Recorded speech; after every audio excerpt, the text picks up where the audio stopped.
Almost 5-6 years back నేను నా wife బెంగళూరులో ఉండేవాళ్ళం. ఆ టైంలో నా వైఫ్ ప్రెగ్నెంట్ అనమాట. సో నా వైఫ్ని చూద్దామని మా డాడీ మమ్మీ ప్రైవేట్ ట్రావెల్స్లో స్టార్ట్ అయ్యారు. స్టార్ట్ అయ్యే ముందు కాల్ చేసి చెప్పారు మార్నింగ్ లేవగానే వచ్చేస్తారని. మేము పడుకున్నాం. మిడ్-నైట్ 1కి మా డాడీ ఫోన్ నుంచి కాల్ వచ్చింది. అప్పుడే మార్నింగ్ అయ్యిందని ఫోన్ లిఫ్ట్ చేశాను. మా డాడీ చెప్పిన మాటలకి నా ఫ్యూజులు ఎగిరిపోయాయి. చీరాల నుంచి బెంగళూరు రూట్లో ఇంకోలు వస్తుంది అనమాట. అక్కడ ఒక టర్నింగ్ ఉంటుంది. ఆ రూట్లో వెళ్ళే వాళ్ళకి ఆ టర్నింగ్ బాగా తెలిసే ఉంటుంది. ఆ టర్నింగ్ దగ్గర బస్ ఉల్టా పడిందంట, అంటే అప్ సైడ్ డౌన్. ఇంకా బస్సులో ఉన్న వాళ్ళంతా కేకలు. అదే టైంలో అక్కడ కొంతమంది కుర్రాలు కూడా ఉన్నారంట. మా డాడీ పోలీస్ అనమాట. ఇలాంటి సిచ్యువేషన్స్లో ఎలా డీల్ చేయాలో వాళ్ళకి తెలుసు. సో అందరికీ ధైర్యం చెప్పి ఎమర్జెన్సీ ఎగ్జిట్ ఓపెన్ చేసి చిన్నగా ఒక్కొక్కరిని బయటకు పంపి లాస్ట్లో మా డాడీ కూడా బయటకు వచ్చాడు. దేవుడి దయ వల్ల ఆ బస్సులో ఉన్న అందరూ సేఫ్ అనమాట. కాకపోతే మా మమ్మీ డాడీకి బాగా దెబ్బలు తగిలాయి, అంటే వేరే వాళ్ళకి కూడా బాగా దెబ్బలు తగిలాయి. అక్కడికి వచ్చిన జనం అన్నారంట, మీరు చాలా లక్కీ అండి, ఈ ప్లేస్లో ఎప్పుడు యాక్సిడెంట్ జరిగినా కనీసం ఒకళ్ళిద్దరు చనిపోతారు, బట్ మీ అందరూ సేఫ్గా బయటకు వచ్చారని. ఆ రోజు వాళ్ళందరూ సేఫ్గా బయటకు రావడానికి కారణం అక్కడ ఎటువంటి మంటలు చెలరేగలేదు. ఇన్ కేస్ వచ్చుంటే I can't even imagine. But నిన్న కర్నూలులో జరిగిన bus accident story different. October 24, 2025 3 AM national highway 44 Hyderabad నుంచి బెంగళూరు వెళ్తున్న వోల్వో బస్. కాసేపు పడుకుంటే తమ గమ్యాన్ని చేరుకోవచ్చు అని ప్రశాంతంగా పడుకున్న 42 మంది ప్రయాణికులు. కానీ వాళ్ళ ప్రశాంతత అంతా ఒక్క నిమిషంలో మాయమైపోయింది. బస్సు డ్రైవర్ చేసిన ఒక్క తప్పిదం, అతని స్వార్థం అమాయకుల్ని బలి తీసుకున్నాయి. అసలు ఈ బస్ యాక్సిడెంట్ ఎలా జరిగింది? ఐ విట్నెస్ చెప్పిన వివరాల ప్రకారం స్టెప్ బై స్టెప్ మీకు ఎక్స్ప్లెయిన్ చేస్తాను. వీడియోని స్కిప్ చేయకుండా చూడండి. అక్టోబర్ 24 ఎర్లీ అవర్స్ అంటే 2:45 and 3 AM మధ్యలో హైదరాబాద్ నుంచి బెంగళూరు వెళ్తున్న వేమూరి కావేరి ట్రావెల్స్ కి చెందిన వోల్వో బస్ కర్నూలు దాటి చిన్న టేకూరు అనే విలేజ్ దగ్గరలో ఉన్న నేషనల్ హైవే 44 మీద వెళ్తూ ఉండగా ఒక బైక్ వచ్చి బస్ ని ఢీ కొట్టింది. బస్ వచ్చి బైక్ ని గుద్దిందా లేకపోతే బైక్ అతనే తప్పుగా వెళ్లి బస్ కి అడ్డం వెళ్ళాడా అనేది ఇన్వెస్టిగేషన్ లో తెలియాల్సి ఉంది. సో ఎప్పుడైతే బస్ ఇంకా బైక్ గుద్దుకున్నాయో ఆ బైక్ అనేది బస్ కిందకి వెళ్ళిపోయింది అనమాట. బస్ డ్రైవర్ ఆపకుండా అంతే బైక్ ని లాక్కొని వెళ్ళటంతో నిప్పులు వచ్చి ఆ నిప్పులు బస్ ఫ్యూయల్ ట్యాంక్ కి అంటుకొని బస్ తగలబడిపోయింది. సో బైక్ బస్ కిందకి వెళ్ళిన బస్ బైక్ ని డ్రాగ్ చేసుకుంటూ ముందుకు వెళ్ళటం అనేది ఫైర్ యాక్సిడెంట్ ని ట్రిగర్ చేసింది. ఈ యాక్సిడెంట్ లో ఎంతమంది చనిపోయారు అనే దాని మీద నేను వీడియో రికార్డ్ చేసే టైంకి ఎటువంటి అఫీషియల్ ఇన్ఫర్మేషన్ అయితే లేదు.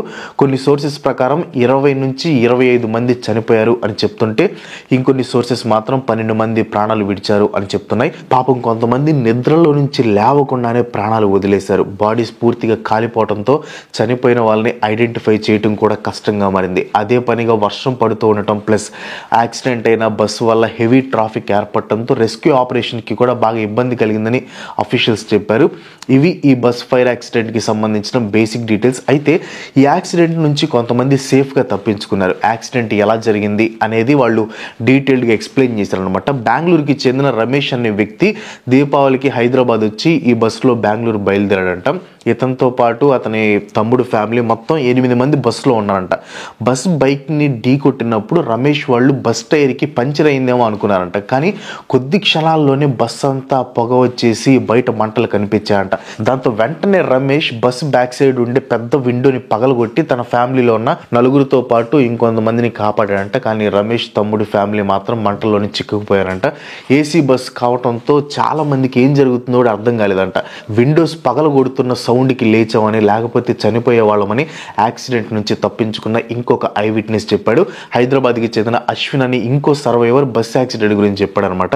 ఇంటర్వ్యూ కోసం బెంగళూరుకి వెళ్తున్న అశ్విన్ చెప్పిన దాని ప్రకారం బస్సు అరౌండ్ 9:40 PMకి కూకట్పల్లి నుంచి బస్ బయలుదేరిందంట. ఆ తర్వాత జడ్చర్లలో వాష్రూమ్ బ్రేక్ కోసం బస్ ని ఆపినప్పుడు డ్రైవర్ చేంజ్ చేయాలంట. అంటే మీకు తెలుసో లేదో ప్రైవేట్ ట్రావెల్స్ కి 2 డ్రైవర్స్ ఉంటారు, మెయిన్ డ్రైవర్ ఇంకో స్పేర్ డ్రైవర్. సో అలా డ్రైవర్ చేంజ్ అయిన తర్వాత అరౌండ్ 3 o'clockకి పెద్ద సౌండ్ వచ్చి బస్ ఆగిపోవడంతో అశ్విన్ లేచి ఏమైందని చూసారంట. అప్పటికే బస్ మెయిన్ డోర్ కి చిన్నగా మంటలు రావడంతో పాటు రోడ్డు మీద ఆయిల్ కారిపోయి మెల్లిగా మంటలు స్ప్రెడ్ అవడం కూడా అశ్విన్ చూసి వెంటనే మెయిన్ డోర్ ఓపెన్ చేయడానికి ట్రై చేశారంట. కానీ మెయిన్ డోర్ వైపు మంటలు ఎక్కువ అవడంతో దాన్ని తీసే వీలు కాలేదు. సో వెంటనే ఫైర్ బ్రేక్ ద గ్లాస్ అని అశ్విన్ బస్ లో వాళ్ళని అలర్ట్ చేశారంట. ఇంకా ఫైనల్ గా డ్రైవర్ సీట్ కి రైట్ సైడ్ లో ఉండే చిన్న విండోలో నుంచి అశ్విన్ తో పాటు ఒక 4 బయటికి దూకి తప్పించుకున్నారంట.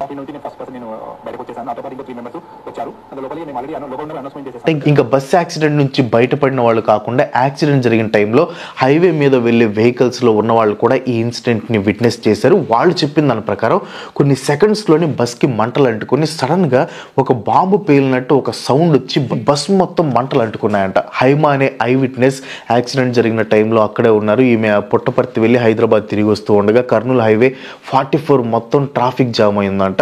ఎందుకలా టైంలో ట్రాఫిక్ జామ్ అయింది అని హైమా వెళ్ళి చూస్తే అక్కడ బస్ మొత్తం తగలబడిపోతూ కనిపించిందంట. యాక్సిడెంట్ నుంచి తప్పించుకున్న వాళ్ళు అక్కడే పక్కన కూర్చొని షాక్లో ఉంటే అలా చుట్టుపక్కల ఉన్న వాళ్ళు బస్ తగలబడిపోవటం సెల్ ఫోన్లు షూట్ చేస్తూ ఉన్నారంట. ఆ తర్వాత హైమా వెళ్ళి తన ఫోన్లో ఎప్పుడూ సేవ్ చేసుకున్న కర్నూలు ఎస్పీ ఇంకా కర్నూలు ఎస్బీ ఇన్స్పెక్టర్కి కాల్ చేసి ఇన్ఫర్మేషన్ ఇచ్చారంట. వాళ్ళు వెంటనే రెస్పాండ్ అయ్యి రూరల్ సిఐ టీమ్ని ఫైర్ టీమ్ని అక్కడికి పంపించారంట. కర్నూలు ఎస్పీ గారికి అండ్ ఎస్బీ ఇన్స్పెక్టర్ గారికి కాల్ చేశానండి. లక్కీగా ఎప్పుడో నెంబర్స్ ఉన్నాయి. కర్నూలు ఎస్పీ గారు ఈ ఇన్సిడెంట్ గురించి మాట్లాడారు. ఆయన చెప్పిన దాని ప్రకారం హైదరాబాద్ నుంచి బెంగళూరు వెళ్తున్న వోల్వో బస్ అదే డైరెక్షన్లో వెళ్తున్న 2-వీలర్ని ఢీ కొట్టినప్పుడు బస్ కింద 2-వీలర్ వెళ్ళిపోయి ఫైర్ స్టార్ట్ అయింది. స్పేర్ డ్రైవర్ని పోలీసులు క్వశ్చన్ చేశారంట. అతను చెప్పిన దాని ప్రకారం బస్కి మంటలు అంటినప్పుడు మెయిన్ డ్రైవర్ వచ్చి స్పేర్ డ్రైవర్ని నిద్ర లేపాడంట. అదేదో చిన్న మంట అనుకుని వీళ్ళిద్దరు కలిసి వాటర్ బాటిల్స్తో ఆ మంటని ఆర్పడానికి ట్రై చేశారంట. కానీ మంట అప్పటికే ఎక్కువగా స్ప్రెడ్ అయిపోయిందంట. దాంతో డ్రైవర్లు ఇద్దరు బయటకు దూకి తప్పించుకున్నారంట. వీళ్ళు బాగానే తప్పించుకున్నారు, బట్ ప్యాసింజర్స్ ని ఎందుకు అలర్ట్ చేయలేదనేది ఇన్వెస్టిగేషన్ లో తెలుస్తుంది. సో ఇవి బేసిక్ గా accident details and I witness లో చెప్పిన డీటెయిల్స్ అనమాట. ఈ డీటెయిల్స్ అన్ని తెలుసుకున్నాక నా మైండ్ లో కొన్ని క్వశ్చన్స్ రైజ్ అయ్యాయి. అసలు ముందుగా యాక్సిడెంట్ కి కారణమైన 2-వీలర్, ఆ 2-వీలర్ నడిపింది శివశంకర్. 21 ఏళ్ల శివశంకర్ కర్నూలు డిస్టిక్ లో ఒక విలేజ్ లోని TV9 కాలనీలో ఉంటూ డైలీ గ్రానైట్ వర్క్ పని చేస్తూ ఉంటాడంట.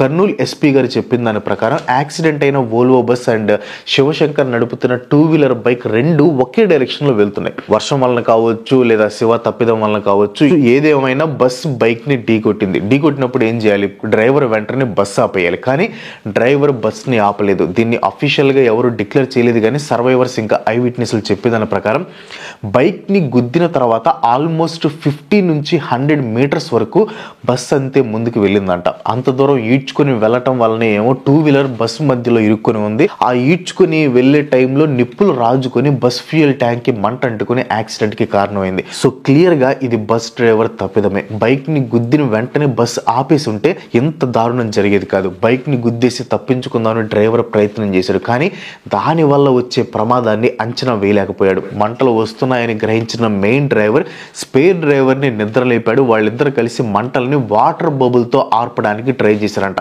ఏసీ బస్ టికెట్ రేట్లు ఏమో వేలకు వేలు ఉంటాయి, కానీ మినిమం సేఫ్టీ మెజర్స్ కూడా లేవు.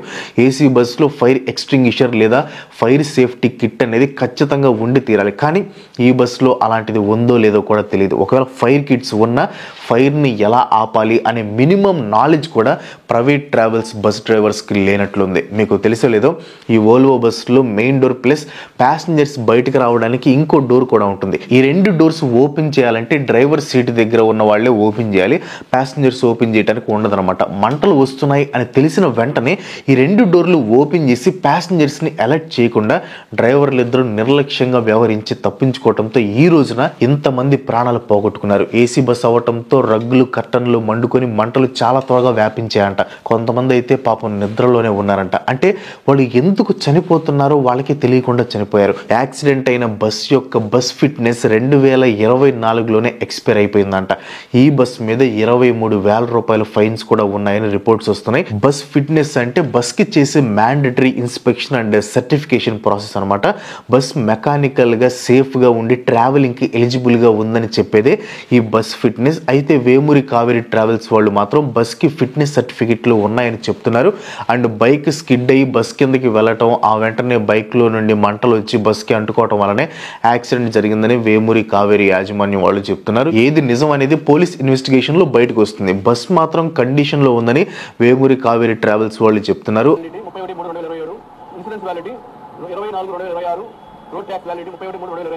అంతేకాదు ఎటువంటి ఇన్వెస్టిగేషన్ జరగకముందే బైక్ వల్లనే యాక్సిడెంట్ అయిందని బల్లగుద్ది చెప్తున్నారు. సరే వీళ్ళ బస్సులో ఏ ఫాల్ట్ లేదేమో, కానీ బస్ డ్రైవర్లు చేసింది మాత్రం నిర్లక్ష్యమే. మంటలు వస్తున్న టైంలో ప్యాసింజర్స్ని అలర్ట్ చేయకపోవడం ప్లస్ ఫైర్ కిట్తో మంటలు ఆర్పకుండా వాటర్ బబుల్తో ఆర్పాలనుకోవడం చాలా పెద్ద మిస్టేక్స్. ఈ ఇద్దరు డ్రైవర్లు కానీ కొద్దిగా జాగ్రత్తగా ఉండుంటే ప్యాసింజర్స్ అందరూ బ్రతికి ఉండేవాళ్ళని ఈ బస్ యాక్సిడెంట్ నుంచి సర్వైవ్ అయిన సూర్య అనే వ్యక్తి చెప్పాడు. L6 సీట్లో కూర్చున్న సూర్య చెప్పిన దాని ప్రకారం డ్రైవర్లు ఇద్దరు టెన్షన్లో ప్యానిక్ అయ్యారంట. వాళ్ళు కానీ ప్యాసింజర్స్ని అలర్ట్ చేసి ఉంటే ప్రాణ నష్టం జరిగేది కాదని సూర్య చెప్పాడు. ఇలాంటి బస్ ప్రమాదాలు జరగటం ఇది కొత్త ఏం కాదు. ఎలా అయితే తరచూ తొక్కిసలాట జరిగి పదుల సంఖ్యలో జనాలు చనిపోతున్నారో అలాగే 2-3 ఏళ్లకు ఒకసారి ఇలాంటి బస్ యాక్సిడెంట్లు జరుగుతూ వస్తున్నాయి. 2013 అక్టోబర్లో జరిగిన పాలెం బస్ ఫైర్ యాక్సిడెంట్ గుర్తుందా మీకు? మహబూబ్ నగర్లో జరిగిన ఈ బస్ యాక్సిడెంట్లో 45 మంది చనిపోయారు. 45 మంది. ఇప్పుడు కర్నూలు డిస్ట్రిక్ట్ హైదరాబాద్ నుంచి బెంగళూరు వెళ్తున్న బస్కి జరిగితే మహబూబ్ నగర్ బస్ యాక్సిడెంట్ బెంగళూరు నుంచి హైదరాబాద్ వస్తున్న బస్కి జరిగింది. ఇది ఒకటే కాదు, 2023లో Buldhana bus accident, 2023 Guna bus fire accident, recent గా ఒక 10 రోజుల క్రితం జరిగిన జైసల్మేర్ బస్ ఫైర్ యాక్సిడెంట్. ఈ యాక్సిడెంట్స్ అన్ని కూడా ప్రైవేట్ ట్రావెల్స్ కి సంబంధించిన బస్సెస్ కి జరిగినవే. ఎందుకని ఈ ప్రైవేట్ ట్రావెల్స్ బస్లే ఫైర్ యాక్సిడెంట్స్ కి గురవుతున్నాయి? దీని వెనక చాలా కారణాలు ఉన్నాయి. పెరుగుతున్న జనాభా వల్ల గవర్నమెంట్ బస్సులు సరిపోక ప్రైవేట్ బస్సుల సంఖ్య పెరిగిపోయింది. 1 కాదు 2 కాదు, కొన్ని వందల private travels all over India ఉన్నాయి. జనాల కోసమే కదా అని గవర్నమెంట్ కూడా వీటికి పర్మిషన్ ఇచ్చేసింది. దాంతో ఈ ప్రైవేట్ ట్రావెల్స్కి ఎక్కడా లేని లాభం రావటం మొదలైంది. కానీ మనిషికి ఎంత లాభం వచ్చినా సరిపోదు కదా. సో వీళ్ళు ఏం చేశారంటే వోల్వో, స్కానియా లాంటి కంపెనీస్ దగ్గర బేసిక్ మోడల్ బస్సులు కొనుక్కొని వీటిని గుర్తింపు లేని బస్ బిల్డర్స్ దగ్గరికి పంపి ఈ బస్సెస్ని మాడిఫై చేయటం మొదలు పెట్టారు. ఇలా మాడిఫై చేసి ఎక్స్ట్రా సీట్లు, లగేజ్ కంపార్ట్మెంట్లు, cheap flammable materials like foam, plywood, curtains ని బస్ లో ఫిక్స్ చేసి బస్ క్వాలిటీ మార్చేస్తున్నారు. దీనివల్ల యాక్సిడెంట్స్ జరిగినప్పుడు బస్సులో మంటలు త్వరగా అంటుకోవడం జరుగుతుంది. ఇంకా నెక్స్ట్ వచ్చేసి ఓవర్ వర్క్డ్ డ్రైవర్స్. గవర్నమెంట్ బస్సులు నడిపే డ్రైవర్స్ కి ఒక స్కెడ్యూల్ అనేది ఉంటుంది, కానీ ప్రైవేట్ బస్సులు నడిపే వాళ్ళకి అలా ఉండదన్నమాట. కొన్నిసార్లు 12 నుంచి 18 గంటలు వీళ్ళు బస్సులు నడుపుతూనే ఉంటారు. దీనివల్ల డ్రైవర్లు అలసిపోయి ప్యాసింజర్ల ప్రాణాలని రిస్క్ లో పడేస్తున్నారు. గవర్నమెంట్ ఈ ప్రైవేట్ బస్సులకి పర్మిషన్ ఇస్తుంది, కానీ ఇవి ప్యాసింజర్ సేఫ్టీని పట్టించుకోవట్లేదు. Central motor vehicle rules 1989 and automotive industry standard ప్రకారం ప్రతి ట్రాన్స్పోర్ట్ వెహికల్లో ఫైర్ ఎక్స్టింగ్విషర్, ఎమర్జెన్సీ ఎగ్జిట్లు, ఎమర్జెన్సీ హ్యామర్ ఖచ్చితంగా ఉండాలి. కానీ ప్రెసెంట్ ఎంతమంది ట్రావెల్ వాళ్ళు ఈ రూల్స్ ని కరెక్ట్ గా ఫాలో అవుతున్నారు? ఏమో, నేను ట్రావెల్ చేసినప్పుడు ఎప్పుడు కూడా ఎమర్జెన్సీ హ్యామర్ ని చూసింది లేదు. ఎమర్జెన్సీ విండో ఉంటుంది, కానీ అది ఎక్కడ ఉంటుంది అనేది బయట నుంచి కనిపిస్తుంది. లోపల కర్టన్స్ ఉంటాయి. సో ఆ ఎమర్జెన్సీ విండో ఏది అనేది కర్టన్స్ తో కవర్ అయిపోతుంది. కొన్ని ప్రైవేట్ బస్సులు అయితే ఎంత ఇరుకుగా ఉంటాయంటే సీటు మధ్యలో నడవడానికి ఒక వే ఉంటుంది కదా, అక్కడ ఒక మనిషి నుంచున్నాడంటే ఇంకో మనిషి వెళ్ళడానికి ఉండదు, అంత ఇరుగ్గా ఉంటుంది. ఇన్ కేసు ఇలాంటి పానిక్ సిచ్యువేషన్లో అయితే అక్కడ ఇరుక్కుపోయి చనిపోతారు. నన్ను అడిగితే ఫ్లైట్స్ లో ఎక్కినప్పుడు టేక్ ఆఫ్ ముందు ఎయిర్ హోస్టెస్ వచ్చి ప్రికాషన్స్ చెప్తారు కదా, అలా ప్రైవేట్ బస్సెస్ లో కూడా ప్రికాషన్స్ గురించి ఎక్స్ప్లెయిన్ చేయాలి. ఎమర్జెన్సీ డోర్ ఎక్కడ ఉంది, ఫైర్ ఎక్స్టింగ్విషర్ ఎక్కడ ఉంది, హ్యామర్ ఎక్కడ ఉంది, ఇవన్నీ వచ్చిన ప్యాసింజర్స్ కి క్లియర్ ఎక్స్ప్లెయిన్ చేయాలి. ఈ యాక్సిడెంట్ అండ్ నా పాస్ట్ ఎక్స్పీరియన్స్ చూశాక నాకు ఇది అనిపించింది అనమాట. ఇకపోతే reckless driving and over speeding. Already అందరూ జర్నీ సినిమా చూసే ఉంటారు కదా. ప్రైవేట్ బస్సులు మొత్తం సీట్లు నిండిపోయేదాకా సిటీని దాటం, అన్ని సీట్లు ఫిల్ అయిన తర్వాత అప్పుడు స్టార్ట్ అవుతాయి అనమాట. కానీ డెస్టినేషన్ కి కరెక్ట్ గా లేదా ఇంకా ముందే చేరుకుంటాయి. ఎలా? Over speeding. ఇష్టం వచ్చినట్లు రెక్లెస్గా నడిపి బస్ని కరెక్ట్ టైంకి డెస్టినేషన్కి తీసుకుని వెళ్ళాలి అనే ప్రయత్నంలో ప్యాసింజర్స్ ప్రాణాలని రిస్క్లో పడేస్తున్నారు. నేను కొన్నిసార్లు హైదరాబాద్ ట్రావెల్ చేసేటప్పుడు ఈ ప్రైవేట్ బస్సులు ఎక్కుతాను అనమాట. కొంతమంది డ్రైవర్లు చేసే డ్రైవింగ్ చూస్తే నాకు కాయలు ప్యాక్ అయిపోతాయి. ఎలా పడితే అలా డ్రైవ్ చేస్తారు. ఇలాంటి యాక్సిడెంట్స్ జరిగినప్పుడు గవర్నమెంట్ కూడా స్ట్రిక్ట్ యాక్షన్ తీసుకోకపోవడం కూడా ఇలాంటి యాక్సిడెంట్స్ మళ్ళీ జరగడానికి కారణమవుతుంది. ఇప్పుడు ఒక మేజర్ యాక్సిడెంట్ జరిగింది, కొన్ని రోజులు హడావిడి చేస్తారు, ఆ తర్వాత అదే ట్రావెల్స్ పేరు మార్చుకుని మళ్ళీ బిజినెస్ని నార్మల్గా రన్ చేస్తుంది, లేదా కేసు కోర్టులో నడుస్తూ ఉంటుంది. కొన్ని రోజులకి అందరూ మర్చిపోతారు. Business as usual. ఇక్కడ కోర్ ప్రాబ్లం ఏంటో తెలుసా? Profit over safety. మీకు ఒక చిన్న ఇన్సిడెంట్ చెప్పాలి. నేను హైదరాబాద్ వెళ్ళినప్పుడు ఒక ప్రైవేట్ ట్రావెల్స్లో వెళ్ళాను అనమాట. బస్సు హైదరాబాద్ వెళ్ళిన తర్వాత బస్సు దిగుతున్న టైంలో నా ముందు ఒక అంకుల్ ఉన్నాడు. బస్సు దిగుతూ ఆ బస్ డ్రైవర్కి షేక్ హ్యాండ్ ఇచ్చి థ్యాంక్స్ చెప్పాడు. ఏంటినా అని నేను ఆ అంకుల్ అంతే చూస్తూ ఉన్నాను. ఆయన నా వైపు చూసి మనల్ని సేఫ్గా తీసుకొని వచ్చాడుగా, థ్యాంక్స్ చెప్పాలిగా మరి అన్నాడు. డ్రైవర్స్ మీద, ట్రావెల్స్ వాళ్ళ మీద అంత నమ్మకం పెట్టుకుని ట్రావెల్ చేస్తున్నప్పుడు ప్యాసింజర్స్కి మినిమం సేఫ్టీ కల్పించడం వాళ్ళ బాధ్యత కదా. ఇకపోతే కర్నూలు బస్ ఫైర్ యాక్సిడెంట్ మీద మన ప్రెసిడెంట్ ద్రౌపది ముర్ము గారు, ప్రధానమంత్రి మోదీ గారు, సీఎం చంద్రబాబు నాయుడు గారితో పాటు మాజీ సీఎం జగన్మోహన్ రెడ్డి గారు కూడా తమ సంతాపాన్ని తెలిపారు. పీఎం మోదీ గారు చనిపోయిన వాళ్ళ ఫ్యామిలీస్కి 2 lakhs ఎక్స్గ్రేషియా అండ్ గాయపడిన వాళ్ళకి 50,000 రూపీస్ అనౌన్స్ చేశారు. కానీ సంతాపాలు, ఎక్స్గ్రేషియాలు పోయిన ప్రాణాలని తీసుకొని రావు. బట్ గవర్నమెంట్ తలుచుకుంటే ఇంకా ముందు ఇలాంటివి జరిగి ప్రాణాలు పోకుండా చర్యలు తీసుకోవచ్చు. ముందుగా ప్రైవేట్ ట్రావెల్స్ అన్నిటిని వీపు మీద కొట్టేలాగా ఇన్స్పెక్షన్ జరపాలి. కర్టన్ క్లాత్లు కాదు కదా, సీట్ కవర్ సరిగ్గా లేకపోయినా సరే హెవీ ఫైన్స్ వేసి వాళ్ళ లైసెన్స్ని క్యాన్సిల్ చేయాలి. లాభాలకి ఆశపడి చాలా ట్రావెల్స్ వాళ్ళు సేఫ్టీ మెజర్స్ లేకుండా బస్సులని డిజైన్ చేయించుకుంటున్నారు. అలాంటి బస్సులని బ్యాన్ చేయాలి. మీరు నమ్ముతారు లేదో, ఒక ట్రావెల్స్ వాడైతే బస్సులో ప్యాసింజర్స్కి వాటర్ బాటిల్స్ ఇవ్వకుండా మార్నింగ్ చీరాలు రాగానే ఆ బాటిల్స్ అన్ని ఒక షాప్ వాడికి తక్కువ రేటుకి అమ్మేసాడు. నేను చూసి షాక్ అయిపోయా. నేను ఆ బస్సులో వాటర్ బాటిల్ ఇవ్వరేమో అనుకున్నా. పొద్దున్న లేచి చూస్తే వాడు ఆ బాటిల్ ప్యాకెట్ తీసుకెళ్ళి షాప్లో అమ్మేస్తున్నాడు. సో అట్లా ఉంటాయి అన్నమాట కొన్ని బస్సుల్లో. రెగ్యులర్గా బస్సులకి ఫిట్నెస్ సర్టిఫికేట్స్ సరిగ్గా ఉన్నాయో లేదో చెక్ చేయాలి. అన్నిటికంటే ముఖ్యంగా డ్రైవర్స్ విషయంలో చాలా స్ట్రిక్ట్గా ఉండాలి. డ్రైవింగ్ ఒక్కటే వస్తే చాలు అన్నట్లు కాకుండా బస్సులో ఎమర్జెన్సీ ఎగ్జిట్లు, ఫైర్ కిట్స్ని హ్యాండిల్ చేసేలాగా వాళ్ళకి ట్రైనింగ్ ఇచ్చి యాక్సిడెంట్స్ జరిగిన టైంలో ప్యాసింజర్స్కి ఎలా హెల్ప్ చేయాలో కూడా వాళ్ళకి ట్రైనింగ్ ఇప్పించాలి. మనం కూడా జాగ్రత్తగా ఉండాలి. అఫ్కోర్స్ ఇలాంటి వాటికి ఎవరు ముందు జాగ్రత్త తీసుకోరు, కానీ వీలైనంత వరకు అప్రమత్తంగా ఉండండి. బస్ సెలెక్ట్ చేసుకునే ముందు వాళ్ళ సేఫ్టీ ఎక్విప్మెంట్స్ ఎలా ఉన్నాయో చూడండి. మీకు ఏ డౌట్ ఉన్నా డ్రైవర్తో క్లారిఫై చేసుకోండి. ఎమర్జెన్సీ ఎగ్జిట్ ఎక్కడ ఉంది, ఎమర్జెన్సీ హ్యామర్ ఎలా వాడాలి అనేది తెలుసుకున్న తర్వాతనే బస్ ఎక్కండి. కర్నూలు యాక్సిడెంట్ ఎవ్వరూ ఊహించని దారుణం. చనిపోయిన వాళ్ళ ఆత్మకి శాంతి చేకూరాలని మనందరం కోరుకుందాం. That's all for today. మీరు ఇంకా మన ఛానల్కి సబ్స్క్రైబ్ చేసుకోకపోతే ప్లీజ్ డూ సబ్స్క్రైబ్. ఇంకో ఎపిసోడ్తో మళ్ళీ కలుసుకుందాం. అంతవరకు సెలవు.